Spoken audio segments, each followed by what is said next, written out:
kepada para nabi. Tapi saya pastikan meskipun nggak bisa dinisbatkan kepada para nabi dari segi cangkem elek tadi, tapi secara semangat itu sama. Saya punya sekian contoh. Benar Gus Riza tadi gojok saya sengawur-ngawurnya itu masih punya sanad. Itu pas saya ngawur pun masih punya apa? Sanad.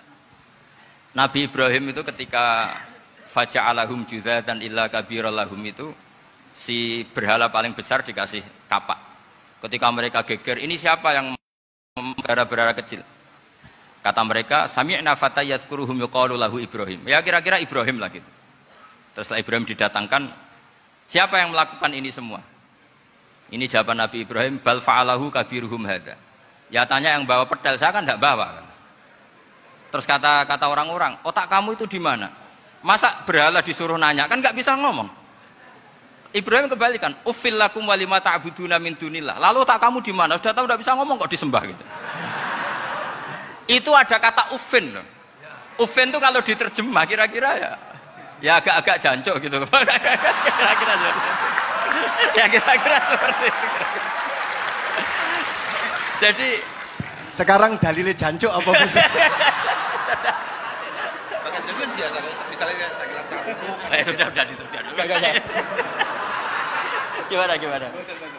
Jancuk itu dari daksu, dak tinggalkanlah suan perkara sing elek. Krono ilate wong Surabaya kakean rawon, akhirnya ngomongnya jancuk.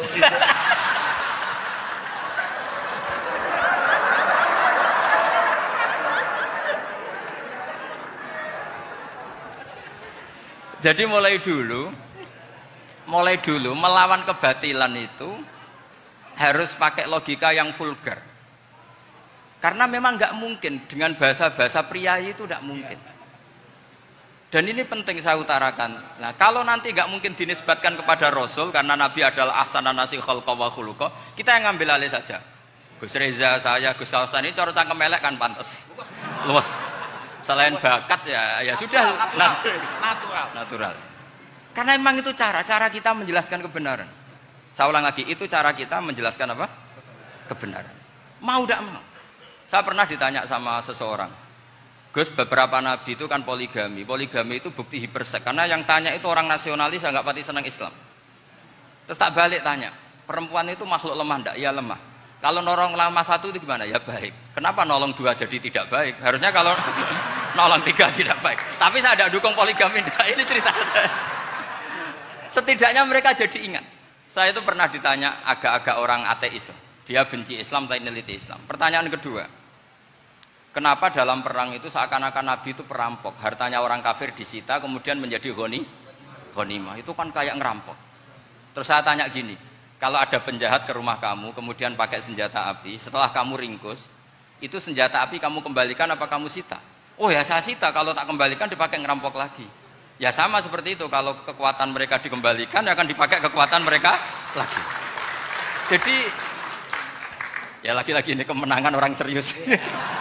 Karena nanti guyonnya sudah dintekno sama Gus Safa sama Gus Riza. Nah, kenapa saya ngajar begitu rileks, begitu santai? Karena pikiran saya sederhana. Fa innal uqula muttarratun ila qabilil haq. Akal sehat pasti dipaksa menerima apa? Kebenaran. Sehingga kebenaran itu tidak usah kamu ngomongkan secara serius, secara tidak perlu. Kebenaran itu mudah diterima. Saya itu pernah ngaji berkali-kali di Jogja di mana-mana sampai ada buku seorang dokter nulis tesisnya itu bangga lagi menjadi muslim setelah ngaji saya itu. Karena saya menerangkan itu ringan. Orang Islam itu harus mencintai Allah. Ciri utama cinta itu tidak tegang, rileks. Saya bilang begini, kalau kamu pernah 1 tahun digratisi orang rumah, makanan, kamu kira-kira itu mudah nggak mencintai orang yang berjasa sama kamu minjemin rumah dan kasih makan gratis? Mudah kan? Apalagi kita ini mudah mencintai orang yang minjemin mobil 1 tahun, ngasih rumah 1 tahun, apalagi selamanya. Kenapa kita tidak mudah mencintai Allah yang memberi kita bumi, air, oksigen, semuanya kita dikasih Allah. Akhirnya mereka mikir, wong mencintai seseorang yang ngasih dalam durasi 1 tahun saja mudah, apalagi mencintai Allah yang ngasih kita tanpa batas. Itu disebut walladzina amanu asaddu hubbal lillah. Orang mukmin itu mudah sekali mencintai Allah. Caranya dilatih tadi. Kita mudah mencintai orang yang berjasa sama kita. Kenapa tidak mudah mencintai Allah yang tentu jasanya lebih besar. Nah, Karena akhir-akhir ini banyak orang yang terlalu nazir, terlalu apa? Kata Nabi kan basyiru wala tunaffiru yasiru wala tu'assiru. Sehingga saya bikin gerakan. Pokoknya semua orang mukmin pasti masuk surga. Nanti soal ada kesalahan-kesalahan kecil yang menjadikan orang su'ul khotimah itu sifatnya kehati-hatian. Jangan menjadi hukum. Hati-hati itu tidak menjadi hukum. Kalau kamu nyupir hati-hati itu bukan berarti pasti kecelakaan, enggak. Hati-hati itu ya hati-hati saja, tidak menjadi hukum. Ini penting saya utarakan karena kubu sebelah kampanyenya sudah tadi, setiap mati pasti tenang bersama Bapak di surga. Sementara kita mau kampanye, kamu sholat tidak mesti diterima, haji tidak mesti diterima, jadi kiai tidak mesti masuk surga. Coba kalau kita kampanye gitu terus, yang mau jadi muslim itu siapa? Jadi ini sudah tak perhitungkan matang-matang, saya milih macam seperti itu. Ya ini saya pikir sudah, ini pembandingnya supaya punya waktu. Saya suka sekali. Nah ini yang sesi terakhir ya, sesi terakhir. Saya akan cerita fikih karena Nyun sewu Gus, ada iklan sebentar dari ibu-ibu, pentolan mik kurang dekat ke mulutnya Gus Baha. Sehingga suaranya tidak terdengar sampai ke belakang. Oh, gitu, pentolannya ya? Didekatkan Gus. Oh, iya. Ini kalau ngomong konotasinya itu mesti nyerempet. Sudah apa ya? Sudah ahlinya di situ. Ya malah kayak di situ.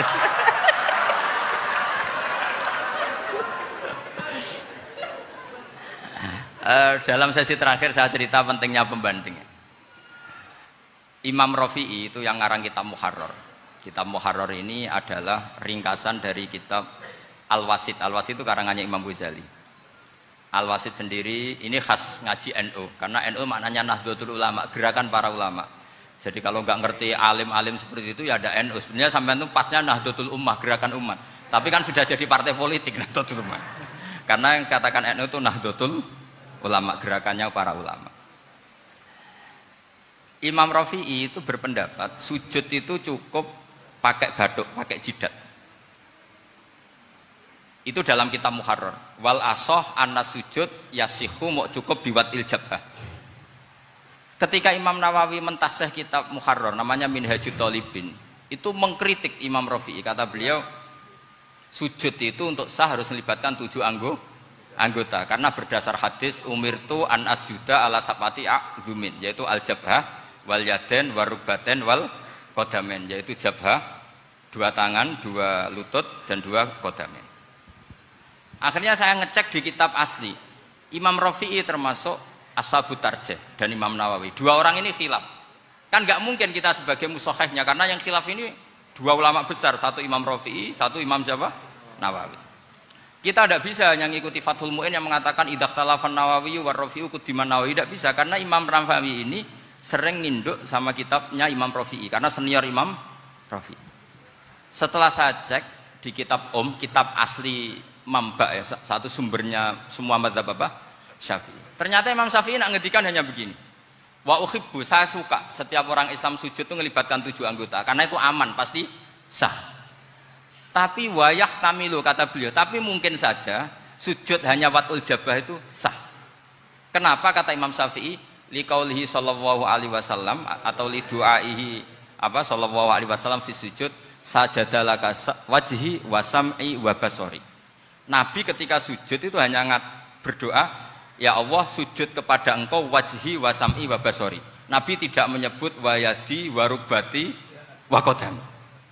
Sehingga saya berkali-kali bener kata Gus, saya ini pembela umat sing sujute 7 anggota ya taklem pantes dadi Rais Suriah. Itu. Yang sujudnya batok tok ya tetap sah ngikuti mazhabnya Imam Rafi'i. Meskipun itu tidak saya anjurkan. Tentu tidak saya anjurkan. Alasannya Imam Syafi'i tadi, Rasulullah pernah berdoa dengan kata-kata sajadalaka wajhi. Bukan diteruskan wa yadi wa rubbati wa qadam. Sehingga fal khilaf huna bakin ala khiddati kalau dalam bahasa fikih. Khilaf biar tetap sesuai aturan khilaf masing-masing. Enggak perlu kamu menggugurkan pendapat Rafi'i yang mengesahkan sujud hanya pakai jabhah. Ini penting karena tadi seperti saya katakan, yang sujud anggota itu ya masuk swarga mergo pintere. Sing nganggo bathuk tok yang mlebu swarga mergo gobloke tadi karena aksaru ahlil jannah albul. Nah, ini madzhab saya. Jadi saya itu ingin umat Islam itu baik-baik saja. Iya betul. Madzhabin jenengan. Ya. Karena enggak mungkin lah kita enggak bela Islam di zaman akhir, enggak mungkin kan tadi kubu sebelah kampanyenya sudah seperti itu. Kalau kita ngomong ikhtiyat, kiai ra mesti mlebu swarga, sing salat ngethuk ra mesti husnul khotimah. Wah kan jadi repot. Saya ini pengagum teori ikhlas. Dilatih bil ilmi, saya ulang lagi, dilatih bil ilmi. Saya ini malu. Malunya tadi, saya mengatakan 1 tambah 1 2 itu meskipun tidak ada yang memberi hadiah, tetap saya katakan 2. Saya mengatakan air itu dingin, tidak ada yang ngasih hadiah, saya akan bilang kalau air itu dingin, kalau api itu panas. Untuk hakikat-hakikat seperti itu saja saya jujur tanpa ingin imbalan. Tapi ketika hakikat mengenai Allah kok saya minta imbalan surga dan neraka, ini apa-apaan? Kira-kira gitulah, Rois Suriah macam apa gitu.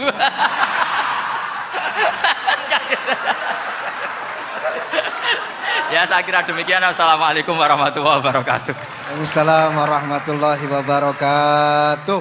Alhamdulillah. Baru kali ini ada seminar yang dikritik terus sama pemateri itu pendampingnya. Mestinya pembandingnya. Tapi luar biasa para milenial semuanya, Masya Allah, terlihat wajah-wajah surga di majelis ini. Walaupun toh yang hadir tidak semuanya milenial, ada post milenial juga di sini. Ada yang Gus dan juga ada yang Kiai. Kalau Gus biasanya kan masih bisa tolah-toleh, kalau Kiai harus fokus. Tapi yang paling fleksibel di PWNU Jawa Timur, yang paling enak itu adalah beliau, Kiai Haji Agus Ali Mazhuri. Enake pripun? Dadi kiai ya iso, dadi Gus ya iso. Itu posisinya paling enak di antara pengurus-pengurus yang lain. Tepuk tangan untuk beliau, enggak apa-apa. Langsung saya buka pertanyaan, yang ditanya 2 orang, jangan pendampingnya. Yang ditanya 2 orang. Kalau enggak Gus Baha, Gus Kausar. Saya hitung sampai 10, enggak ada pertanyaan, kita tutup dengan doa. 1, 10. Ada yang 2 mawon nggih, pertanyaannya 2. 1, monggo. Yang perempuan, saya ingin yang perempuan, monggo. Sudah 2. Silakan.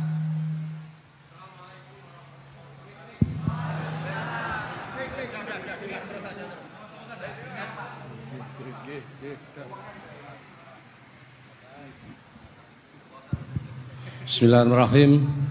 Assalamualaikum warahmatullahi wabarakatuh.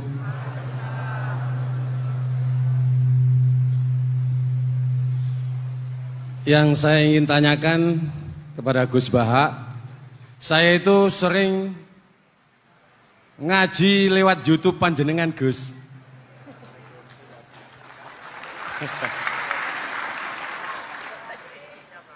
Insya Allah ilmu saya tambah walaupun tidak banyak. Yang saya tanyakan, nopo ilmu kula niki barokah? Yang pertama,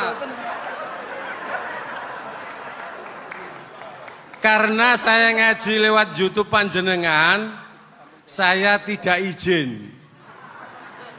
Untuk itu hari ini saya izin panjenengan.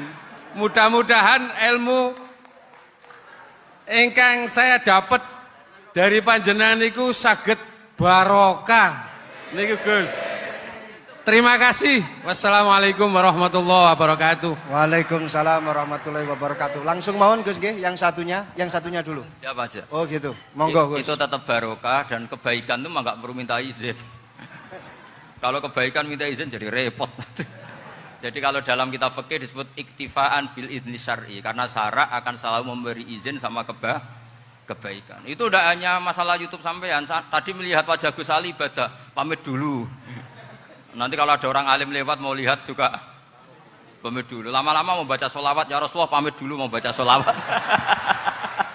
Jadi semua kebaikan itu cukup iktifaan bil idzni syar'i. Ya jelas ini ya. Oke, terima kasih. Jangan lupa pulsane tuku dhewe lek ndelok YouTube. Wifi-nya juga jangan nyolong, harus passwordnya izin kepada yang punya wifi. Baru nanti 100% barokah. Mbak yang belakang bisa berdiri, yang mau tanya tadi. Ya, silakan. Bismillahirrahmanirrahim. Assalamualaikum warahmatullahi wabarakatuh. Mohon izin Yai Gus, saya di sini mau tanya. Selain sebagai pelajar santri, saya juga sebagai seorang mahasiswi di salah satu universitas di Surabaya. Yang saya tanyakan sebagai pemuda milenial, kita semua tahu bagaimana keadaan demokrasi negara Indonesia saat ini. Yang saya tanyakan bentuk dari hubul waton minal iman. Hubul waton di sini, bolehkah saya sebagai seorang mahasiswi menyuarakan pendapat saya, berjuang bentuk ijtihad demi keadilan berupa demonstrasi?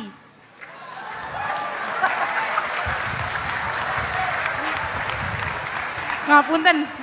Yang saya tanyakan di sini, bagaimana menurut Gus, apakah saya melakukan demonstrasi ini sudah baik atau sangat baik atau mungkin perlu dikaji kembali? Terima kasih. Wassalamualaikum warahmatullahi wabarakatuh. Hubungan antara demonstrasi dan hubbul wadon minal iman. Hah? Oh ya, hubbul waton minal iman. Monggo Gus.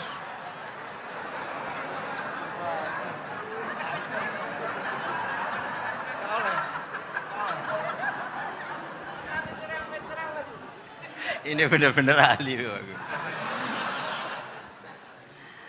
Begini kan, demonstrasi itu kan makna pokoknya itu kan apa? Memperlihatkan. Makanya demonstrasi kekuatan maknanya ya show ya, memperlihatkan satu apa? Kekuatan. Sehingga kalau dalam Islam itu ya fleksibel, asal itu tidak merugikan orang lain, tidak anarkis, tidak mandorot bagi kelompok lain tentu boleh. Bahkan kalau tidak menyuarakan suara kita tentu dengan cara-cara yang tetap Islami ya. Itu malah kita disalahkan karena berarti tidak ikut bertanggung jawab terhadap proses bernegara. Tapi tentu disuarakan secara konstitusional dan secara baik. Kemarin pas demo di Jogja yang ramai itu masalah rancangan KUHP itu rektor UI juga ketemu saya pamit, Gus mau demo aja. Ya tapi yang baik dan sopan kan. Karena begini ya. Di Quran itu ada ayat walau la dafu nasa ba'dahum bi ba'dil fasadatil ard. Jadi kekuatan manapun itu harus dikontrol. Tentu kontrol itu macam-macam. Tapi tentu saya ulang lagi, jangan anarkis, jangan melakukan sesuatu yang kontraproduktif. Jadi menurut saya pernah ditanya, Gus kalau pemerintah itu didukung 90% rakyatnya bagus enggak? Ya bagus, berarti presidennya hebat, didukung mayoritas rakyat. Kalau hanya 55 ya bagus. Presidennya biar tahu, biar hati-hati karena dipilih separuh lebih sedikit gitu. Lah kok bagus semua? Ya emang harapan kita sama Allah semuanya baik semua kata saya gitu. Jadi susahnya apa sih kita melihat sesuatu itu asal agama ini kan gampang, asal tidak maksiat itu baik. Asal tidak maksiat itu baik. Ma khayyara Rasulullah baina amrayni lakhtara aisarahuma malam yakun isman. Jadi demo itu bukan, nah kalau demo yang diharamkan sebagian fatwanya ulama tentu yang maknanya yang anarkis. Kalau yang dihalalkan tentu maknanya yang tertib. Itu biasa dalam hukum fikih. Rasulullah ngendikan A, mahmalnya seperti ini. Rasulullah ngendikan B, mahmalnya seperti ini. Karena kadang ngendikanin Nabi cara zahir itu berlawanan. Misalnya Nabi ditanya, amal paling baik apa ya Rasulullah? Nyaur utang gitu. Karena biasa yang ngemplang mungkin yang tanya itu tukang. Tapi kadang Nabi jawab birrul walidain. Kadang jawab as-sholat li awwali waktiha. Karena penanyanya ini beda. Gimana? Cintaku enggak tahu sholat. Ya, cintaku enggak tahu sholat kata beliau. Kan gitu. Jadi ini penting saya utarakan karena zaman Nabi itu ya biasa Nabi misalnya ngendikan sesuatu gitu. Terus ada juga sahabat yang memperlihatkan pendapatnya. Tapi tidak niat bantah. Masyhur itu dalam tarikh. Saya beri contoh yang masyhur itu. Nabi pernah sholat duhur itu 2 rakaat. Sebagian riwayat mengatakan asar, tapi yang lebih kuat itu duhur. Setelah 2 rakaat Nabi sholat, itu akabiru sahabat papan atas itu tidak ada yang ngendikan karena mereka sopan semua, tahu etika. Setelah Nabi pulang sudah dekat pintu, ada sahabat yang berdiri. Ya Rasulullah, aku siroti sholatu amnasita. Ini sholat model kosor, apa engkau lupa? Tapi sahabat yang nggak tanya, ini niatnya malah lebih agak-agak buruk. Baguslah kalau sholat terbaru 2, berarti besok ya 2. Karena pakai teori nasah mansuh, berarti hukum itu pakai yang terbaru. Jadi gayanya tidak tanya, tapi lebih sama. Mungkin yang setuju undang-undang tadi ya tentang rumah tangga, kalau istri nggak mau dikumpuli tetap dipaksa, nanti suaminya bisa dilaporkan ke pengadilan gitu. Saya pasti mikir saya bukan masalah pengadilannya, pasti istrinya cantik. Kalau jelek kan nggak mungkin dipaksa. Ini ketularan ya. Jadi saya cara berpikir tuh, jadi tak pikir lucunya saja, bukan pikir serius. Ketularan ya, sudah ketularan ya. Karena keburukan itu mudah nular. Akhirnya Nabi kembali lagi, enggak, kullu dzalika lam yakun, semua itu enggak terjadi. Tapi Nabi sebagai orang yang sangat, ya sebenarnya enggak boleh dibahasakan sangat demokratis, sangat bijak. Nabi kembali lagi ke mimbar terus tanya, ahakun maqalahu Dzulyaden, apa betul yang dikatakan Dzulyaden tadi? Kata sahabat semua, betul ya Rasulullah, tadi engkau sholat hanya 2 rakaat. Nabi kemudian takbir lagi, meneruskan 2 rakaat terus salam. Artinya kalau demonstrasi itu dengan makna mengutarakan pendapat dengan cara yang dijamin konstitusi, ya itu kan normal-normal saja, nggak ada masalah. Saya pernah derekno bapak, itu ada pertanyaan yang benar-benar mengusik saya. Ada orang miskin datang ke bapak, Pak Yai, jadi wong melarat itu ra enak. Sajane ya wis suwe dadi wong melarat ra enak. Itu pas Ramadan. Kenapa kata bapak? Bapak saya itu teman akrabnya Gus Ali, itu senengannya ya guyon, mau meninggal aja masih guyon. Bapak itu guyon terus. Kenapa ya? Sudah puasa nggak makan, buruh orang, macul itu kan berat. Mau istirahat nggak boleh karena buruh orang. Enak jadi wong sugih puasa diam di rumah gini-gini terus. Terus kata bapak saya gini, enak wong melarat. Jadi wong sugih nak puasa berat. Kok sakit ya? Esok mangan pecel, awan rawon, engkok sore sidik sate. Jadi yang harus ditinggalkan itu banyak. Nak sampean kan biasa meninggalkan itu semua. Semenjak itu dia, oh iya, nak ngono podo-podo abot. Jadi hasutnya pada orang kaya terus nggak ada. Nah ini pentingnya ilmu, jadi pentingnya pendamping tadi itu. Setelah diberi jelasan, oh maturun ternyata podo-podo abot gitu. Dia nggak tahu susahnya jadi orang kaya. Ya sama seperti tadi, ya saya puasa, kerja gini-gini, bojo sitok elek, terus jadi yang bojone 4 cantik semua abot aku. Karena harus ninggalkan 4 yang cantik tadi, yang bisa menghidupkan tadi itu. Itu kan juga demonstrasi, artinya mengutarakan apa yang, jadi itu saya pikir seperti itu. Ya ini, mohon ya gitu aja ya. Assalamualaikum warahmatullahi wabarakatuh. Waalaikumsalam warahmatullahi wabarakatuh. Tepuk tangan untuk beliau. Kita doakan semoga beliau sehat walafiat, panjang umur.